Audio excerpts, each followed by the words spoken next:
Hello, I'm Jyotika. Welcome to Excelling Psychology. In today's class, we will learn how to answer paper 1 for UK AQA Psychology A levels curriculum. This lesson will be useful to International Psychology Oxford AQA students also because most of the topics are overlapping in both syllabus. In this lesson, I will explain to you how to write the answers, that is, how to read the questions correctly, to understand what content to cover, how to organize your answers. So, as we go about, I'll keep explaining to you and I'll keep making outlines of the answers. I'll keep jotting down some bullet points that you can use as a framework to develop your answers. However, if you want full answers for the questions, like you want perfect model answers which can help you get A star, then I am uploading a PDF file on my website, the link for which I am giving in the description box and the pinned comment below. So you can download the model answers from there. I won't be writing the full model answers in this video. Also, I will divide this lesson into two parts. In the present video, I will cover the first two sections, social influence and memory. In the next video, I'll cover the next two sections, attachment and psychopathology. Before I begin discussing, I want you to know that I'm a school teacher and private tutor for A level psychology since the past 10 plus years. So, if you want to schedule your psychology classes with me so that you can get your A and A star grades, you can contact me on my phone number and email ID that I'm leaving in the pinned comment and description box below. If you want me to check papers that you're practicing, give you feedback, so you just want some correspondence work, I'm available for that also. You can contact me on the same email ID or phone number. Okay, so let's begin with this lesson. For the first section, social influence, we can see in May 2025, they have asked a 2-marker first. So let's see how to approach that question. They've asked what is meant by flexibility in the context of minority influence. There are a lot of possibilities of what you can cover in this type of question, but one thing is fixed. Whenever they ask you what is meant by something to outline or explain something, always begin with the definition. So your first point in this case should be the definition of flexibility. Next point, because you have 2 marks after all, you need to justify 2 marks. Definition justifies only 1 mark. For the next point, you can give any elaboration or example. Let's consider what elaboration or example can be given. You could contrast flexibility with any other strategies that are there for minority influence, say with consistency. So you can just explain how flexibility is different from consistency. Alternatively, you can give an example. So you could say in the real world where flexibility has been seen, or a hypothetical example of how a minority group can show flexibility in its position. The most frequent mistake made here is just to give the definition of flexibility and leave it at that, expecting 2 marks. You don't get 2 marks for giving only 1 point. You need to give two unique points to get 2 marks. What I mean by this is, not only you need to give 2 points, but 1 point should not merely be a repetition of the other. So you define what flexibility is and then you just put it in different words. Not that way. You define what it is and you give something different from the definition. As I said, either a contrast or an example. That can get you 2 marks. What type of question? The command term here is what, is always purely AO1 descriptive. So you need not evaluate in any way. You must not give any strength or weakness or flexibility as a strategy, like is it effective or not. You're not to evaluate that. That is also one mistake which students make. Don't get into strengths and weaknesses of flexibility. Also, there is no stem, no scenario to which you need to apply. So just avoid trying to do any sort of application for this question. So this is very straightforward, easy to score. When it comes to definition of flexibility, depends which textbook you have learnt it from, but make sure you give good terminology. Ideally, memorize the definition and write it. If you're very good at using terminology yourself and you don't tend to use casual language while writing, you can write in your words. Otherwise, just learn by heart from the textbook and write, because definitions you don't score well unless you use good language. What I mean by that is, most of you would say that flexibility is a negotiation strategy, with the minority being receptive of some changes required in its position. in line with what the majority is demanding. So if you write it this way, correct, you get 1 mark.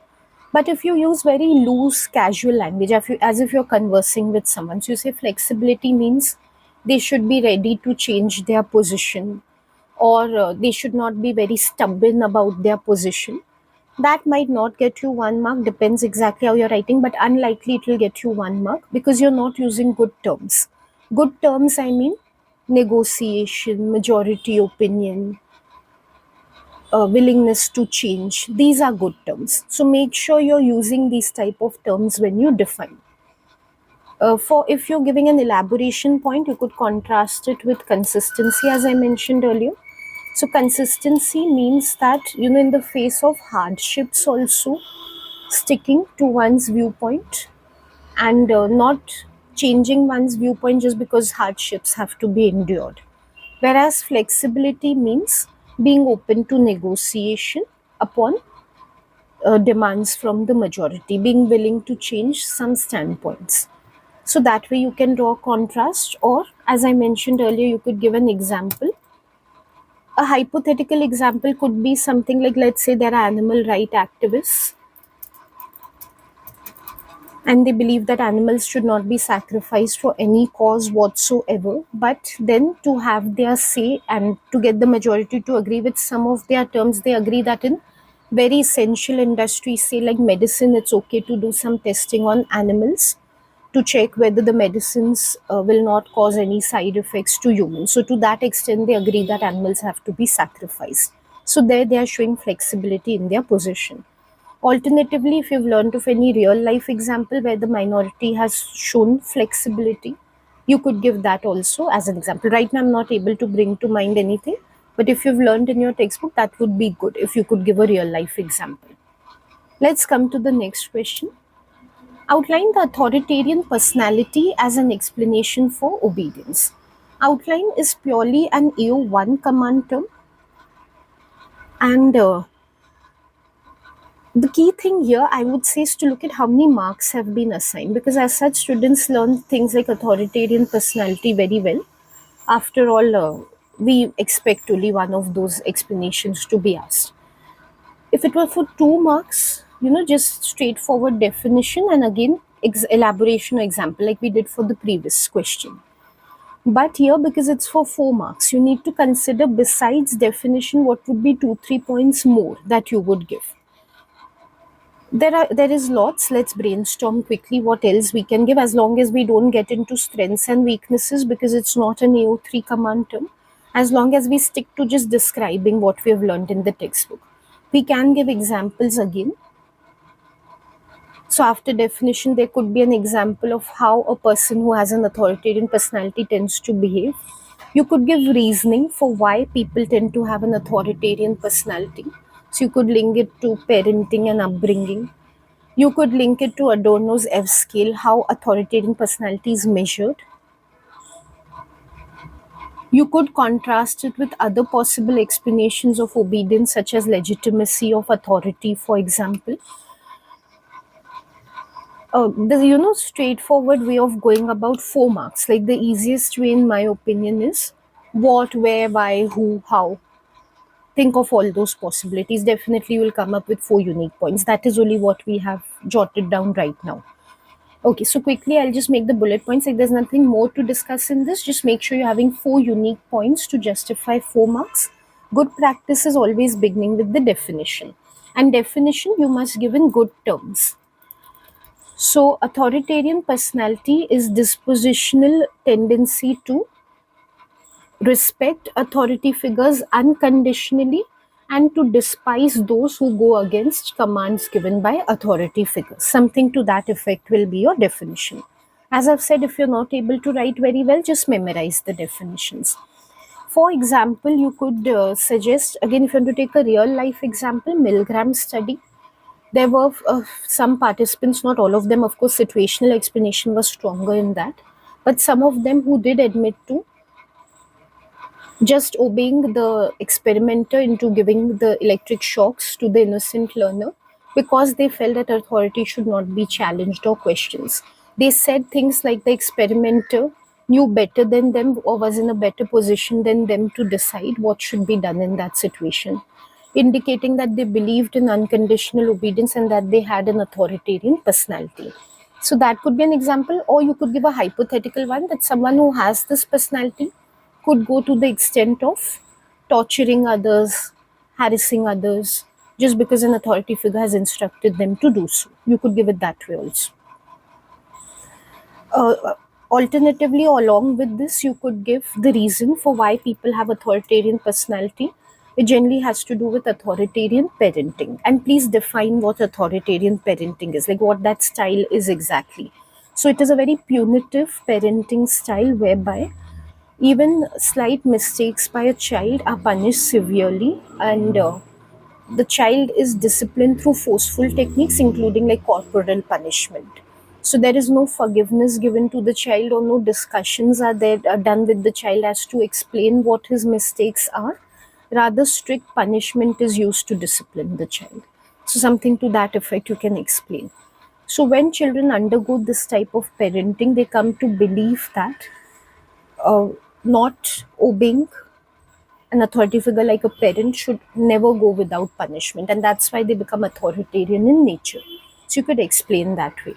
I think the most popular elaboration would be to talk about Adorno. After all, he's the one who's given the theory, and he's prepared the F scale, also the fascism scale, which can be used to measure the degree of authoritarianism in a person, and then to correlate that with how obedient they are in their behaviors.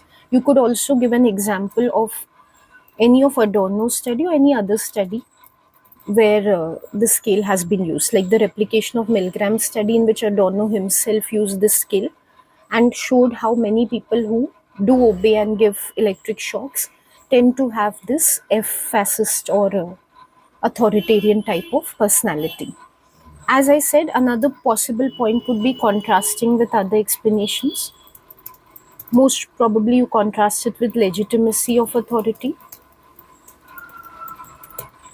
So, you could just define what legitimacy of authority is, believing that the authority figure has a legal right in that situation, or has been conferred that right by society to take charge of the situation and instruct what should be done in that. And that's why following the authority figure rather than due to one's own dispositional traits. I've given more than 4 points here. Each bullet point here is a unique point. Even the sub bullet point, which is there, would count as a separate point. So any four of these you could give, or any relevant point which does relate in some way to authoritarian personality, it will count for towards your 4 marks. Like literally, they're going to count how many AO1 points are there and are correct, and they're going to give you 4 marks. For these smaller types of answers, they don't have any particular rubric as such.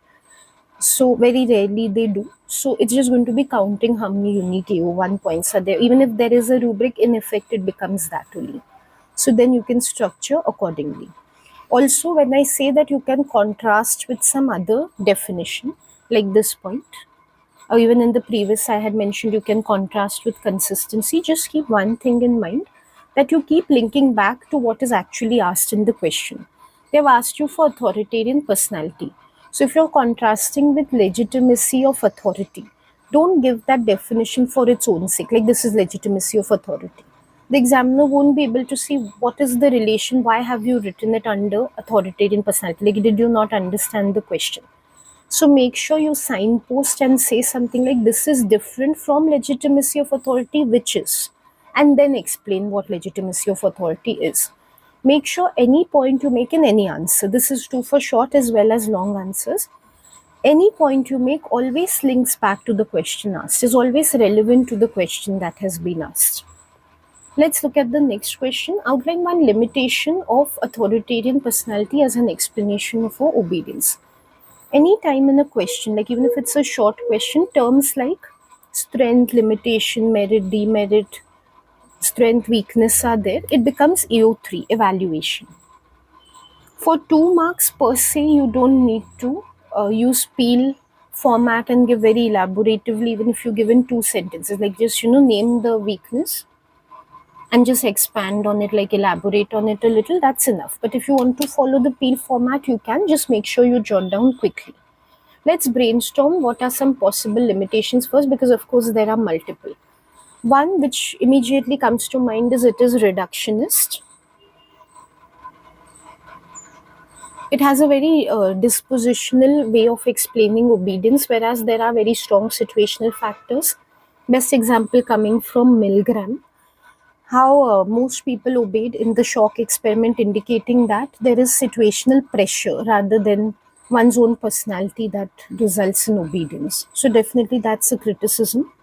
You could give any study which has, of course, Milgram study. Besides that, also any study which has, say, made use of the F scale, and they haven't been able to establish that fascism is the reason for obedience. You could give any study of that type. Right now, in my mind, besides Milgram study, no other studies coming. But if you have learned any such study, definitely give that. Only make sure when you're giving it's just for 2 marks.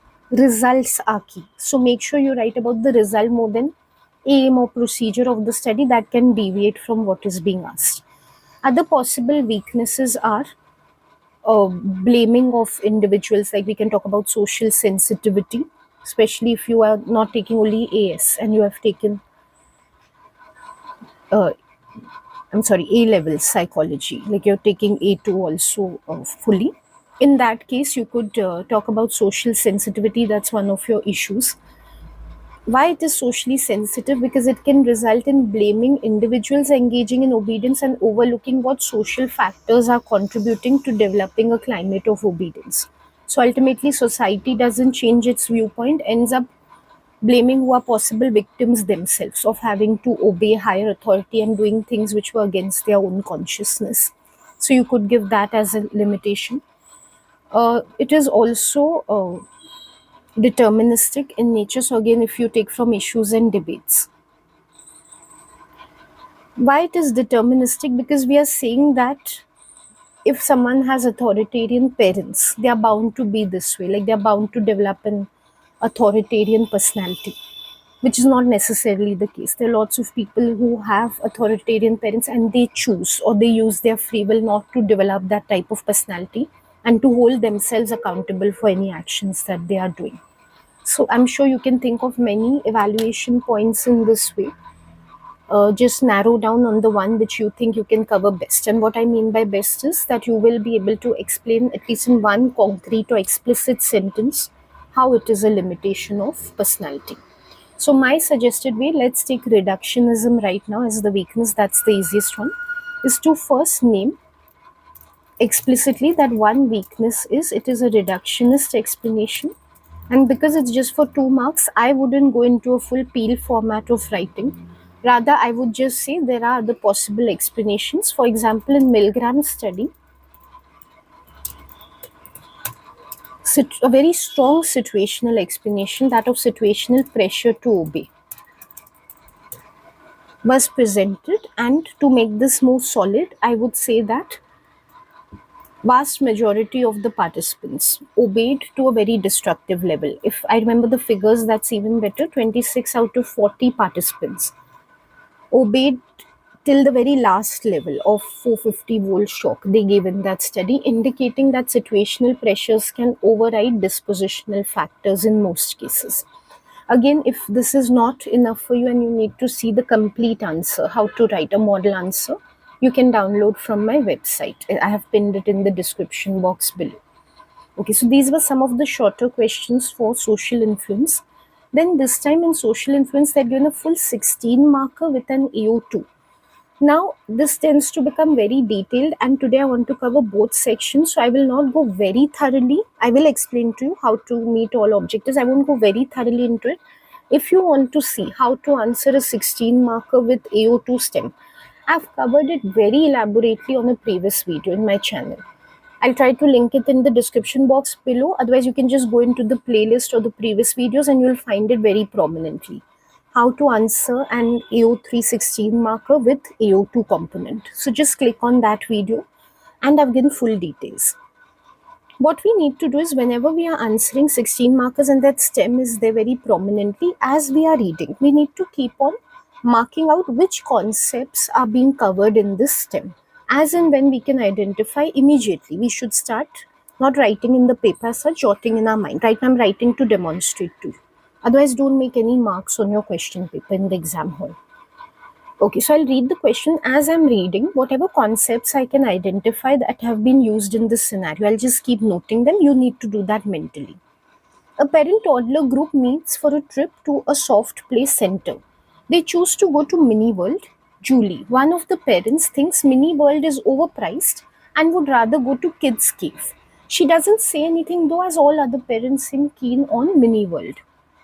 Immediately, I can identify, even without looking at the question, that she's doing something that all other parents are saying to do, whereas it seems she doesn't agree with it herself.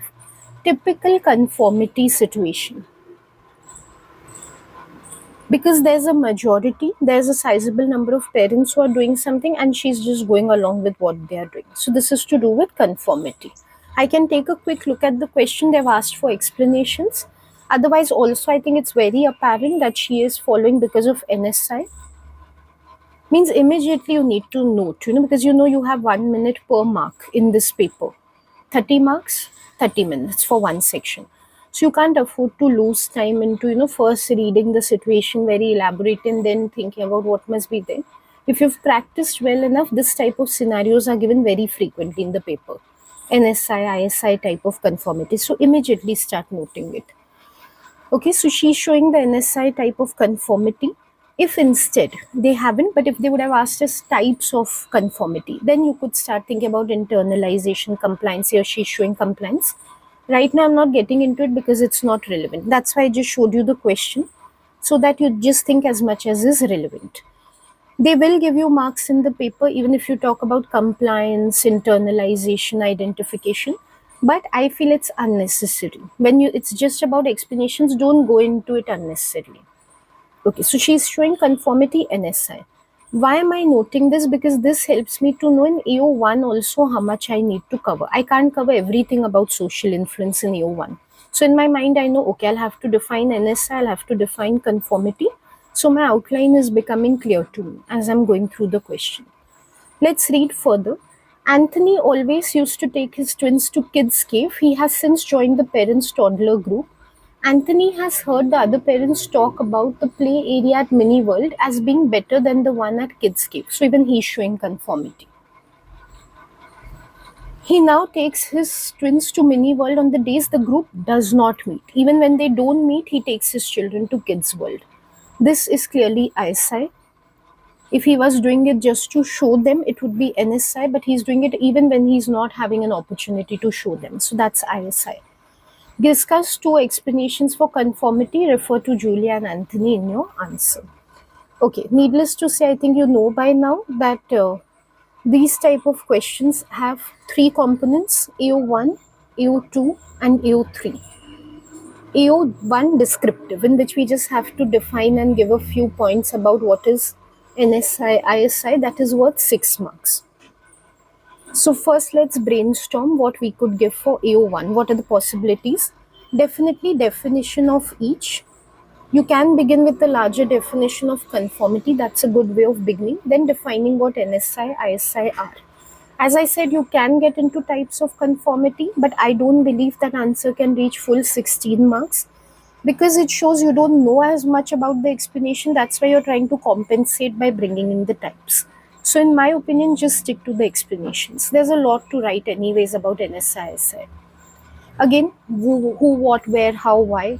So when it comes to NSI, why does it happen, right? That is an easy way of elaborating. Why do people show NSI? No doubt in the definition you will mention approval and acceptance. But then why people have that need, you can link it to the social animal nature of human beings. So you can just explain why NSI occurs. You can give examples. Some students feel that if there is a STEM question in AO1, we can't give examples. Why not? You can give explanations not from the STEM but in real life or from studies that you have learned. So simple example would be in Milgram's study. Ash's study. NSI was the reason for conforming because the task was unambiguous. There's no doubt that participants knew what is the right answer, which was the correct matching line. Then why did they opt to agree with the group because of NSI. In fact, how I would suggest you introduce this example is first explain in which situations NSI and ISI is seen. So first talk about ambiguity of the situation. So first you begin with in ambiguous situations NSI is not seen. It is seen in unambiguous situations because people are not looking for information, rather they are looking for acceptance. Despite knowing the right position, they would side with the wrong one just out of fear of rejection. And then you can give the example of Ash's study.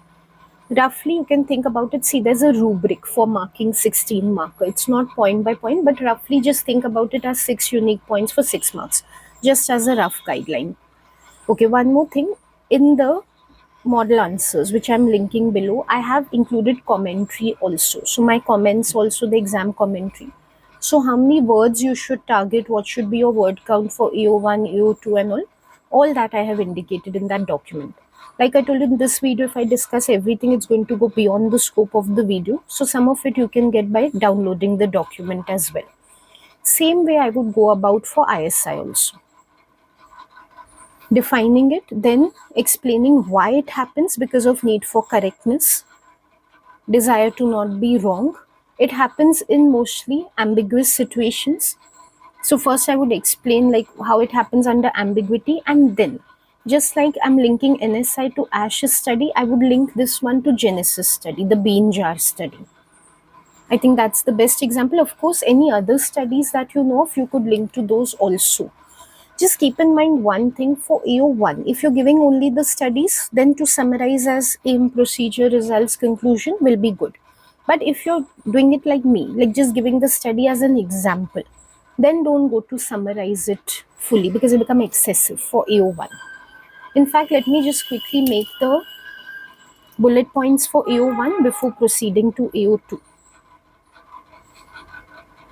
So what I'll do is first I'll define NSI. You can begin with the general definition of conformity. It is following the majority. I'm not doing that. I'm directly beginning with the explanation because I feel I have too many points about the explanations themselves. So NSI is the tendency to follow the majority for their approval out of fear of rejection. Then I would give the reason for why it occurs. Humans are social animals, so they want to align with others' positions so that they are not ostracized or eliminated from a social group, which could make their living difficult. So evolutionarily, it serves to keep human beings safe. And then I would link it to ambiguity.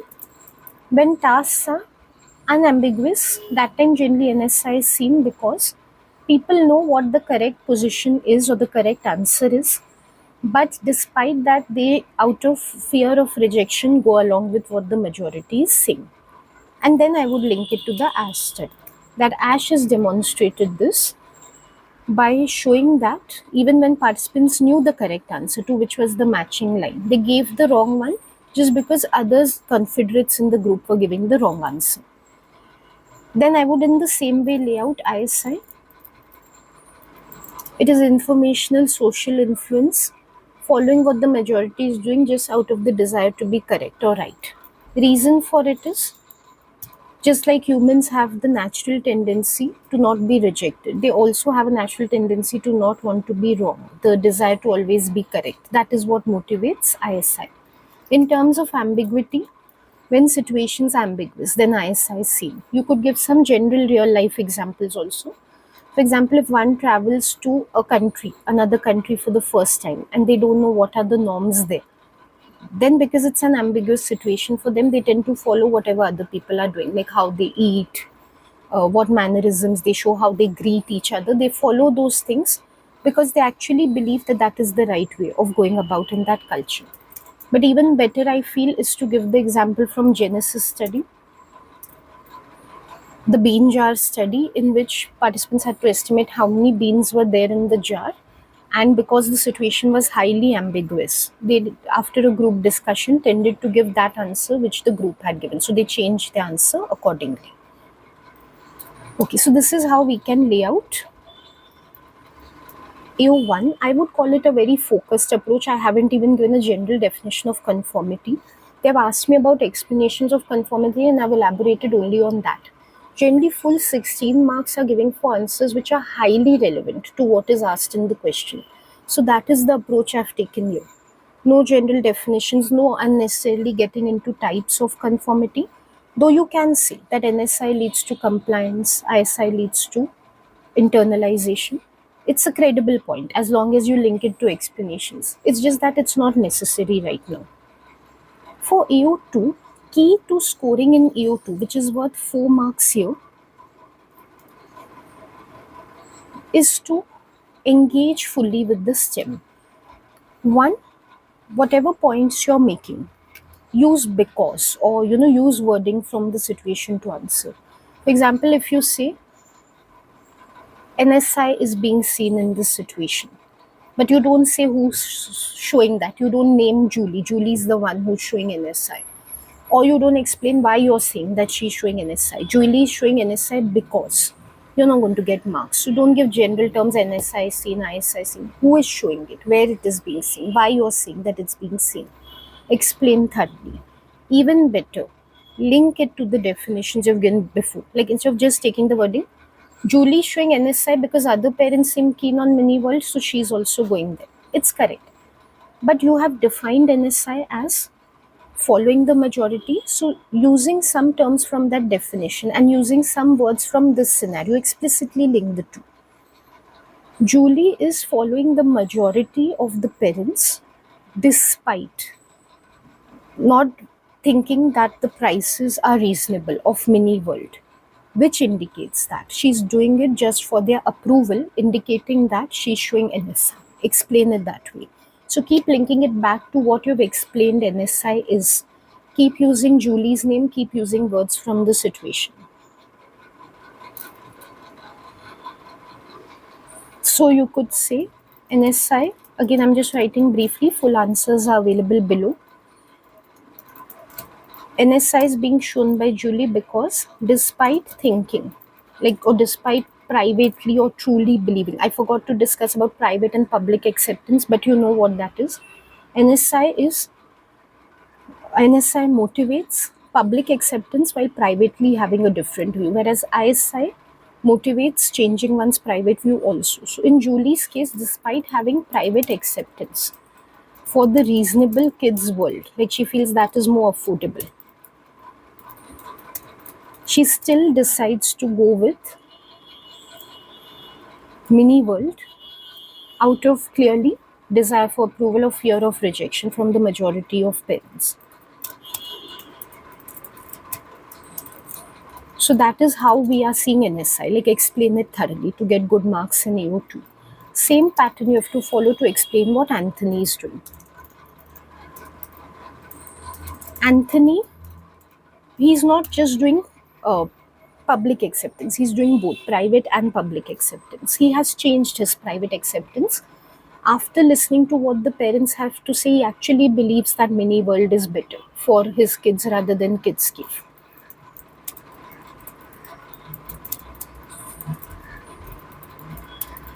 And how we confirm that, how we are doubly sure that he's doing it because he truly believes in it. Because even when the parents are not around, that time also he takes his children to mini world.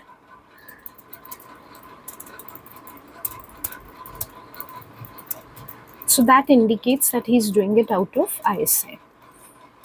Finally, coming to AO3, in these type of questions, 16 markers with AO2, unlike those which have no AO2, the 6 marks which go into, the 4 marks which go into AO2, they have been deducted from AO3, meaning that AO3 usually it is for 10 marks in a 16 marker. In these type of questions, it's reduced to 6 marks. For a 10 mark AO3, we tend to give 4 points. Again, if you want to know exactly how to write, you can see my previous video. Here 2 points are enough. When it is for 6 marks, just you could preferably, to balance out, take one strength and one weakness. And, just elaborate in peel format on each. Preferably if you can give a counterpoint somewhere or a supporting study somewhere, that's even better. So 2 solid points you can write for AO3. That's all that's required, provided you're going into the depth approach, and that's required to get full 16. If you're going for a breadth approach, then you can give 3 points also, might not help you to get full 16 marks.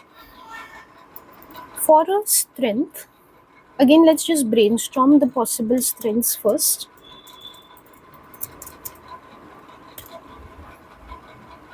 Any supporting study for NSI,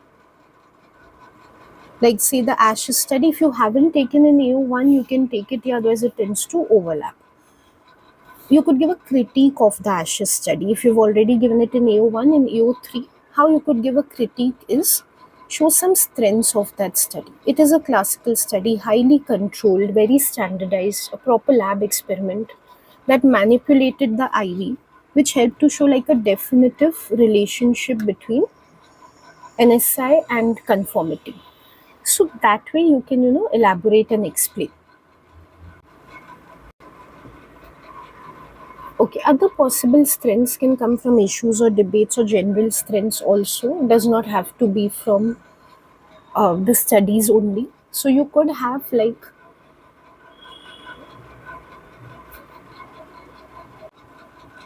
definitely NSI, ISI both have real world application.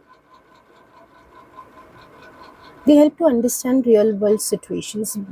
You could take any conforming situations in real life again, big events that have occurred of conformity in the world, or smaller events which take place day to day life. You could give those, and you can say they explain through NSI. Like previously, I'd given an example when people travel abroad and there they follow the norms of that culture out of ISI. So it helps to understand situations like these. Or just don't confuse with obedience. A lot of students then they give examples of Nazi Germany and Jews and all. That is for obedience. That is not for conformity. So don't mix up things. And other possibilities are in terms of strengths. Also, the way I gave the example critique, you could give a strength of Ash. I also mean it for Genis. I don't mean only for Ash's study. So even for that study, it was they had like properly manipulated the IV, and it was very standardized the way they made participants do group discussions and also definitely for that also you could take similar strength of it being like a very controlled study. So means these points which I'm giving for strengths, I just want to make it clear it's applicable to both NSI and ISI.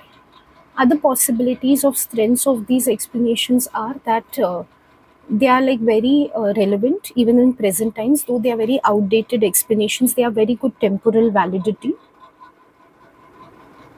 You could give any current life examples, like if you take social media examples today, if any trend starts coming up on Twitter, lots of people, or any social media platform, lots of people will start following that trend by making similar reels, videos, posting those type of photographs, showing that strong tendency to conform.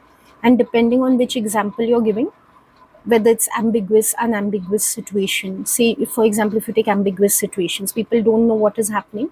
So they might end up spreading fake news just because they want to be correct. They see some portal on which some news is presented and they just share that. And then the majority ends up sharing that and everyone is copying and sharing. So how ISI or desire to be right can result in fake news, fake information being spread. So these explanations can explain these type of things also. What is happening with modern technology. So that is what gives it temporal validity. I'm sure you can think of number of other strengths. So any other strength you can give here, as long as you can explain it well, thoroughly, with context and reasoning. That is in the Peel format. Then we have weaknesses. In terms of weaknesses, again you could give critiques of any of the studies. This time from a weakness point of view. Say Ash's study, for example, was representative only of males, so generalizability is questionable, or it was done only in one culture. So we don't know whether it will generalize to collectivist cultures where conformity might be higher. Similar points you can give for Genesis study. So any critique of the studies in terms of their methodology or in terms of these issues like culture and gender, those you could give. You could also give weaknesses in terms of they are very reductionist explanations. Like NSIS, I say not the only possibilities why people conform. There can be other motivations also. Like these are generally about ambiguity, unambiguity, or approval desire or correctness desire. But people could also be conforming just because it is deep ingrained into their mind as they grow up out of socialization or parenting. That is why they might be conforming, not for any other reasons. Another possibility is the demarcation between the two explanations themselves. Like if you go to contrast them, there might be a very thin line separating the two explanations. So NSI, ISI might not be as mutually exclusive as they seem. They might really overlap with each other. So definitely, that can be a very strong point to give. I would recommend giving that point, and you can back it up with any example. So in real life, say someone is following the queue, as simple as that. It's very difficult to figure out, are they following it because of NSI, because they're afraid that other people will retaliate and backlash if they don't follow the queue, or is it because of ISI? They feel that is the right thing to do. And what happens is when we go to investigate, because after all they're depending on private and public acceptance. So if we go to actually ask people why they're standing in the queue, out of social desirability, they wouldn't admit that they're doing it just because they are afraid of others. They would likely say that they are doing it because they believe it is the right thing to do. So methodologically, also research wise, becomes very difficult to figure out why people are showing conformity. So to research upon these explanations is very challenging. Again, many other possible points are there. So many reference sources. There must be so many points that you are learning. Any point which you can explain well, you could give here. So very quickly, just to complete the outline, I would say for the strength of these explanations, I would critique studies like Ash and Jennis. They were highly standardized and controlled.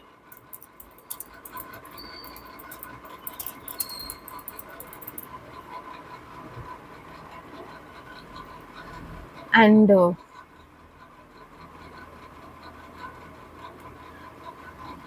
they were highly standardized and controlled. That's why the findings that we've obtained from them, the support that they have given for NSISI is highly credible. It gives credibility to the explanations. Again, if you want to see fully how to write, please download the model answers.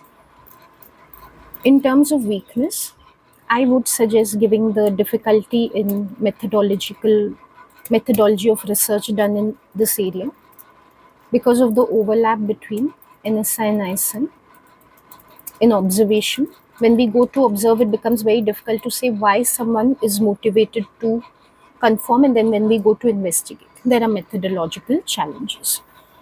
Okay, so this is one possible structure that you could give for this 16 marker. Your structure has to be like this only. Content could be different from what I have covered. So just write your own answer and check whether it's following more or less what is there here. One possibility in the structure is many students like to integrate AO1 and AO2. You can do that. Why I keep it separate is because more clarity, and this way students make sure they cover 6 marks for AO1 and justify 4 marks for AO2. Many students, when they keep on merging AO1 and AO2, like they've given definition of NSI, link it to Julie. One, they don't engage with the STEM as much as I explained for AO2. That becomes a problem. Second thing is, then they don't justify the marks. So much overlap is there that they end up giving only what is worth, say, 1 or 2 marks for AO2 and 2 or 3 marks for AO1. They write like a big paragraph. They feel they've done enough to justify both. They don't really think whether they're giving as many unique points as is needed to justify, because they're going on switching between AO1 and AO2. They're not really keeping track of whether they're justifying the marks allotted for each assessment objective. So I would strongly recommend you follow separate structure for AO1, AO2, but if you're already used to writing them together, then make sure that you meet the targets for both. Okay, now let's move on to the memory section. In memory, first an MCQ has been given. MCQs, there's nothing much to say in the way of how you should answer them, except for if you don't know what the answer is, you can use the elimination method, which I'll demonstrate now. Let's read the question first. Which two of the following statements about types of long-term memory are true? So statements are given, and one important thing is to note the word to. Although it will seem obvious, many students are in such a rush to answer that they don't read carefully. And despite it being written explicitly, like you have to mark two, they end up just marking one. So make sure that you write two. You mark two.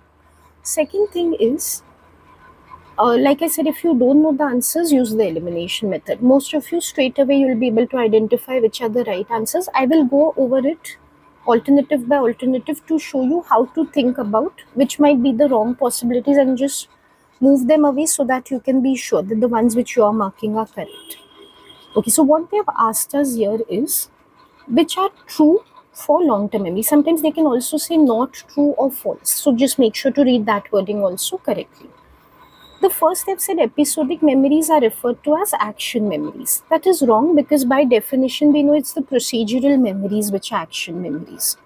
Action memories means literally which help us to perform some action. So that's not episodic. So we know this cannot be the right answer. Next is episodic memories do not require information about facts to be stored. Not true, though they are about episodes or events of life, but of course, some facts automatically get registered with events. For example, if I remember my birthday party and what happened in it, I remember some aunts came, some uncles came. So, factually, also, I remember which were the aunts and uncles who came in the birthday party. So, again, not very true because some facts inevitably get added up to episodic memory, though it's not primarily factual memory, that's semantic. But still, we can't say that it's totally exclusive of facts. Next is procedural memories are often stored below the level of conscious awareness. Yes, this is right. Because we know when it comes to performing actions initially when we learn them, like if we take a simple example like walking, it takes a lot of deliberate conscious effort to walk. But after some time, it becomes automatic. Automatic means what? That we don't have to think about it consciously. So it is definitely below conscious awareness. Next is semantic memories are more difficult to describe than procedural memories. We know procedural memories are the most difficult to describe because they've become automatic and because they relate to actions. It's easier to demonstrate them than to, uh, you know, define it or put it verbally instruct someone how to do something. Whereas semantic memories are just about facts. So it's very easy to spell out facts to somebody or tell them what are the facts. So it's procedural memory which is difficult to describe compared to semantic, not the other way around. So this statement is wrong. Semantic memories include knowing the rules of football. Yes, because rules of football are facts, so they're general world knowledge. So definitely they are included in semantic memory. What you have to do in the paper is just shade C and D, C and E, which are the right options. That's all you're required to do. MCQs can be deceptively simple, like you saw. Only if it looks like, oh, it's an MCQ, must be easy to score. Only if you've learned properly, you know all the three types of long term memory correctly, like you know conceptually, then only you're able to answer. Next is outline the procedure and of findings of one study in which coding in memory was investigated. This is outline. So it is completely AO1. You just have to define what you have to do. Learned in the book, like you just have to describe that. Procedure and or findings, they've left it to you. You want to give only the procedure, you can give findings only, you could give. Don't give aim, conclusion, unnecessary sections, don't give. Also because it is worth only 4 marks. You cannot write about the study very elaboratively. It will become excessive for 4 marks. So make sure that you are giving only as much as is justified for 4 marks, meaning you give key points from the procedure. I've explained in previous video when it comes to procedure. Rather than who were the participants, which ethnicity they came from, what was their age, those things are secondary. What was the task that they had to do? Focus on that when you have very limited marks and you have to give the procedure. Same way in the results. What is the key thing you're coming to know about coding in whichever type of memory you're selecting? Take that. Don't, don't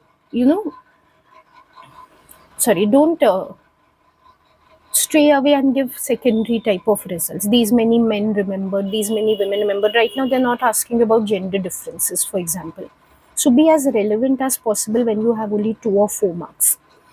Let's think about which studies we could talk about in this. One very common mistake is to take Sperling study in this.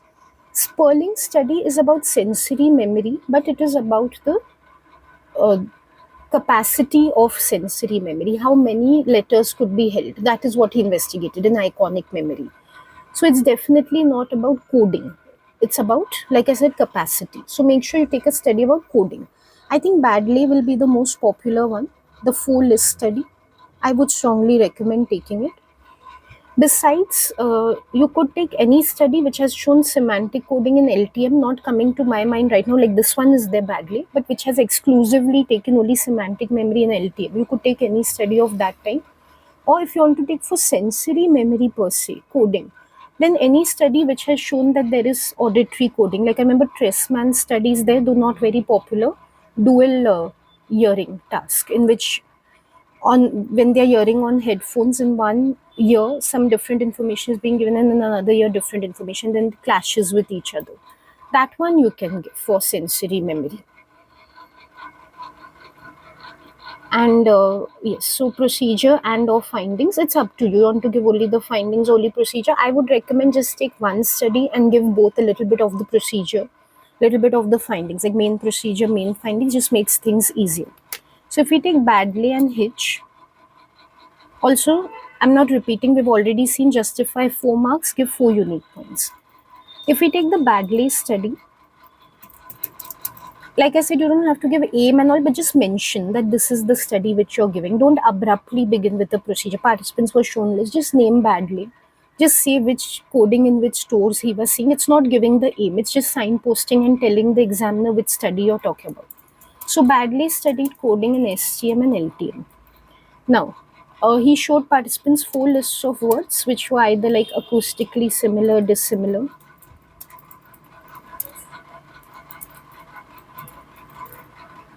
and semantically similar, dissimilar. Now, what he found was upon immediate recall, there was confusion in the acoustically similar list. Participants were less accurate in recalling that. And for the 20 minutes later, when he said to do recall, then semantically similar list was where participants showed less accuracy. So you can see I've given the procedure also, I've given the result also. These will count as 2 results because one is for STM, one is for LTM. Also the description of list will be counted separately because acoustically similar, dissimilar was to test coding in STM and semantically similar, dissimilar was to test coding in LTM. So definitely I'm covering 4 unique points.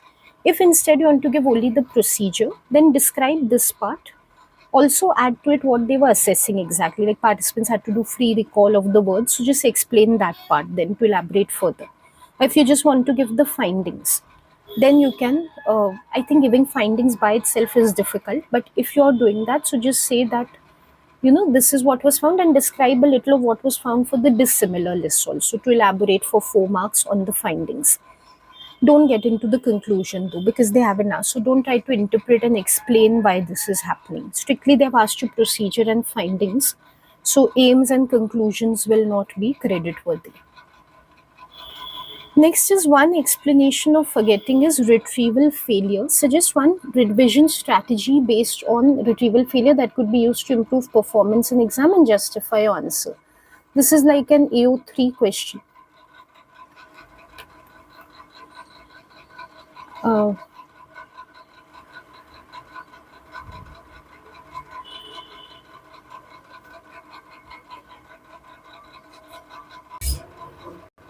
Because application to everyday life or practical usefulness is what is being asked for. They wanted to show how exam performance can be improved.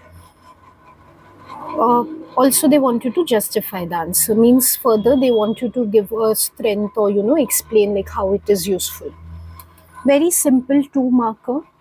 When it comes to retrieval failure, of course, it will do with cues of encoding. You could talk about contextual cues or you could talk about state dependent cues also. The key thing is to talk about some cues. Just to remember, retrieval failure is about not being able to remember because cues are not available at the time of recalling information.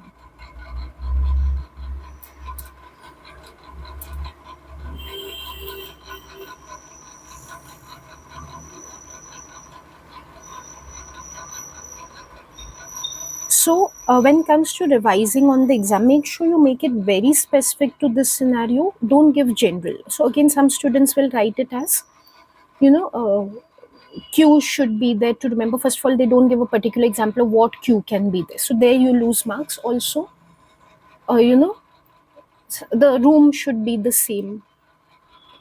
How it should be the same. Give some, concrete or explicit example of this is how it should be the same. This is what an exam hall looks like, and this is what the room should be like where revision is being done. Explain it that directly to get full marks. So what I would suggest is, if you take contextual cues, for example, so you could begin with the first statement, like contextual cue could be used. In exam halls, if you see, there are desks and benches. You could even talk about, if you want, the blackboard, or a lot of silences there, you could talk about that. So even when revision is being done, of course, a desk and bench shouldn't be there in the house, but it should be done at a desk and chair at least, because that would serve as a contextual cue to remember. Alternatively, you could say that silence should be there around, absolute silence. That would serve as a cue. If you talk about internal cues, state dependent cues, instead, you could talk about keeping mobile phones away so that there's no distraction. So, no distractedness with anything, focusing only on the paper. So, mental alertness could be the cue, because that is the type of alertness which would be there in the exam hall. Or not eating, drinking, not consuming anything at the time of writing for revision, or learning for revision. Again, to match the exam hall, because there is no eating, drinking, or anything that is happening there. Next is another explanation for forgetting is interference. Evaluate the interference explanation for forgetting. This is an evaluate command term. This time it is for 6 marks. If you look at the memory section which we just did, in that AO3 question, sorry, that essay question 16 marker was with AO3. That AO3 was also for 6 marks. So you can rewind a little and see that again, whatever rules I had given there for evaluation, the same will apply here, because this also amounts to AO3 is for 6 marks. So preferably one strength, one weakness, each in Peel format to justify 6 marks. Let's brainstorm what are the possible strengths for forgetting interference. It could be a superior definition to decay.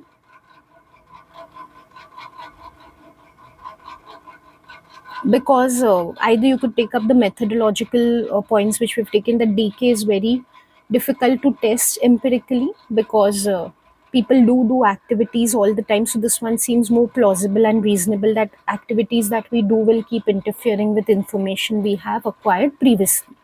So it's a better definition. You could contrast with any other definition also if it comes to your mind. Do I think it's weaker than the retrieval cue explanation, retrieval failure? So that would go into a weakness. Other strengths, definitely it helps to understand memory in the real world. It could be overlapping with this one only. So depends how you phrase it. In the sense that you could give some real life example also. Say a student is studying something and then they learn another subject to cram up, and then they forget what they'd learned in the first subject. So retroactive interference could be taking place. So it helps to understand memory in the real world.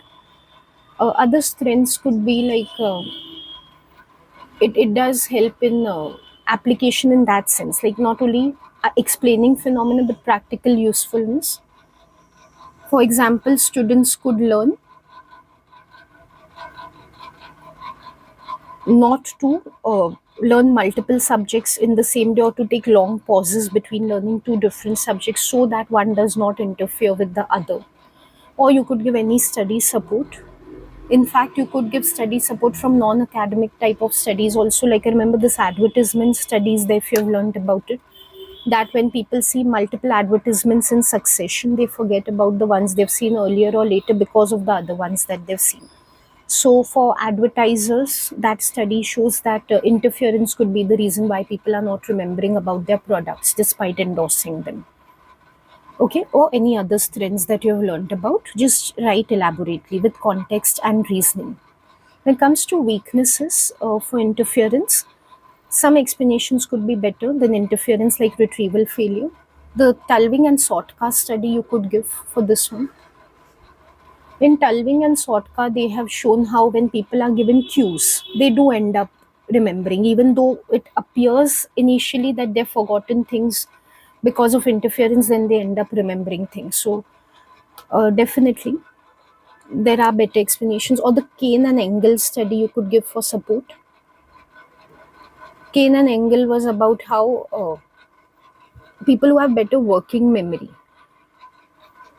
they don't show that much interference. So interference could be contingent on working memory, which means that confounding is possible or individual differences are possible. So that's a weakness.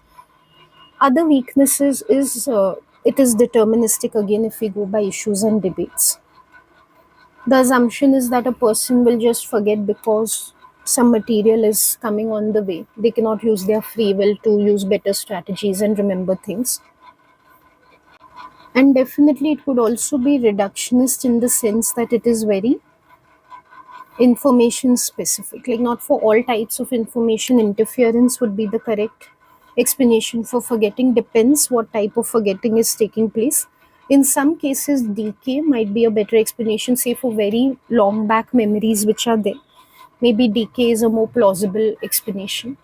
Or, like we saw previously, retrieval failure might be a better explanation under stressful or anxiety provoking situations, because people haven't actually forgotten, it's just that out of stress they are unable to remember at the moment.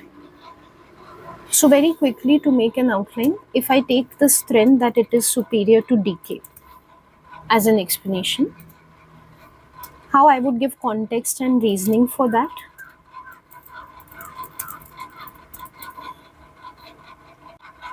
Okay, because as I mentioned, decay is very implausible in real life. There are too many activities that we do, so merely out of decay we forget things. It's very difficult, at least, to establish in studies that trace theory which is there, that some trace is there which fades away, very difficult to establish. But interference makes a lot of sense, because we do so many activities in the day and we learn so many different types of things, like we're exposed to so much different information, even unwittingly, that it is possible that because of that information we are forgetting things. In terms of weakness, like I said, let's take any one. Maybe let's take that retrieval failure could be a better explanation. I would support it by taking Tulving and Sotka study, in which they asked participants to remember many lists of words, and it appeared that there was retroactive and proactive interference both taking place. But when they gave them cues of names of categories of words that they had learned, they were able to retrieve, indicating that actually it was cue failure and it was not interference based forgetting in their memory. Okay. In memory, this time they haven't included a 16 marker or an 8 marker for that matter, only short questions. So I feel it's been better to score on memory. The next one, in fact, very simple, very expected and direct question if you've been practicing. I remember covering in one of my recent videos, must be for the 2024 paper also. In an investigation into accuracy of eyewitness testimony, 40 participants were shown the same film of a car crash. Following the film, they were randomly allocated to one of two conditions.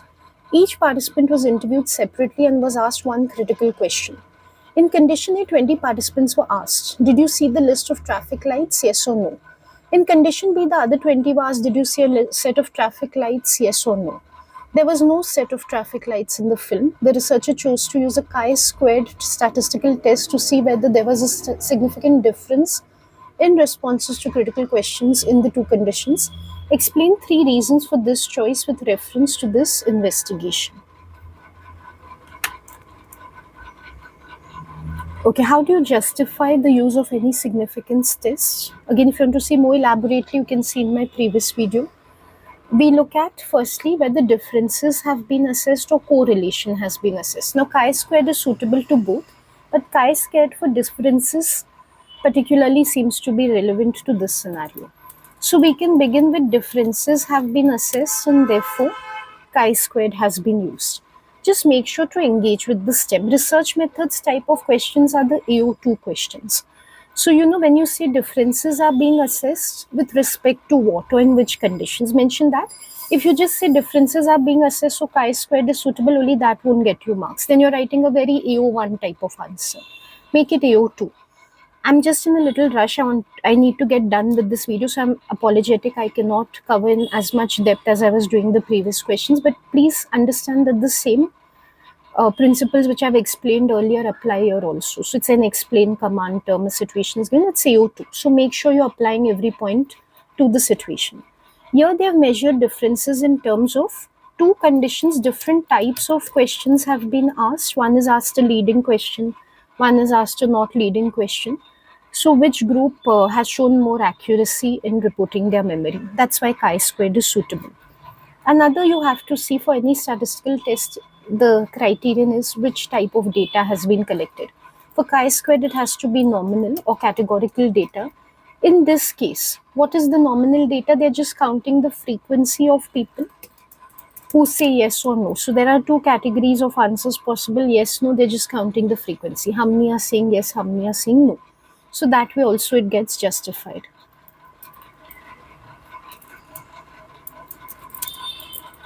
And then finally, of course, the design, we have to see its differences, meaning it is experiment. So is it independent groups design or repeated measures design?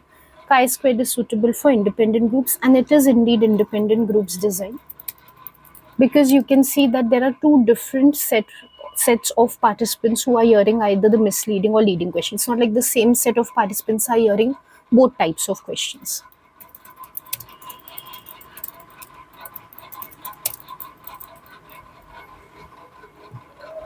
Okay, so those three reasons are the ones which you have to give for using chi-squared.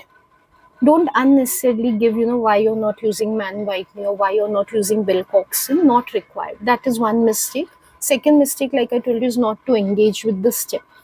6 marks very clearly, reason, 1 mark, linking, 1 mark. So like that, you do it thrice, you get 6 marks. Next question is, the researcher found that significantly more participants in condition A responded yes compared to condition B. Use your knowledge of research into one factor that affects eyewitness testimony to explain this finding. This is very obvious. When we are reading the situation only, we can understand that the nature of the questions is different. The wording of the questions is different. And what is the difference in the wording? Did you see the set of traffic lights? That is what one group is asked. And did you see a set of traffic lights? That's what another group is asked. When we tell someone, did you see the set? We are giving a very definitive type of implication that they were there. Did you see it or not? And when we give a set, it is indefinitely asking the person, did you see anything like that or not? We are not suggesting that it was there. A leading question by definition is implicative or suggestive, where we tell the person that this is what we are expecting to hear from you. So where we say, did you see those set of lights, it becomes leading. And here where you can see a set of lights, it is not leading. So leading question is the factor here which is influencing eyewitness testimony, and that's what we need to explain. In terms of assessment objectives, you can think of this question as partially it is AO1 because you do have to explain the factor a little, but mostly it is AO2. It will be split 2 marks. Mostly it's AO2 because they want to see can you relate it to this scenario or not. First thing, name the point explicitly, like name the factor leading question. So say leading question is influencing eyewitness testimony. Next, just explain it in one line, definition with good terminology. Any question that is implicative in terms of what answer is expected from the eyewitness. And then engage with the stem explicitly, like I've told you, use because, use wording, match the definition to what is given in the stem to explain. So we say it is an implicative question when participants are asked about the set of traffic lights. It is being implied. We just said in the definition it is implicative. It is being implied that there was indeed a set of traffic lights.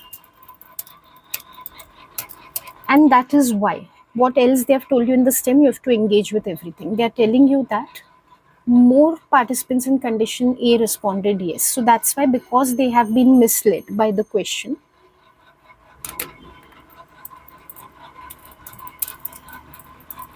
That is why more of them are in condition A,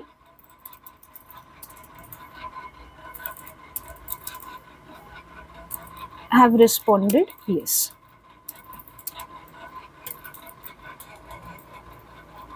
Okay, so take it through, like take it completely. So this is what has misled them, and it's apparent in this particular result which has been found. Like take it from start to finish. Okay, so that is what I have to offer in this video. I have explained to you social influence and memory, how to approach the questions. I hope these frameworks will help you to write your answers. Always write your answers for practice. Don't take it for granted that I'm just seeing something or I'm reading something, so of course I'll be able to write in the paper.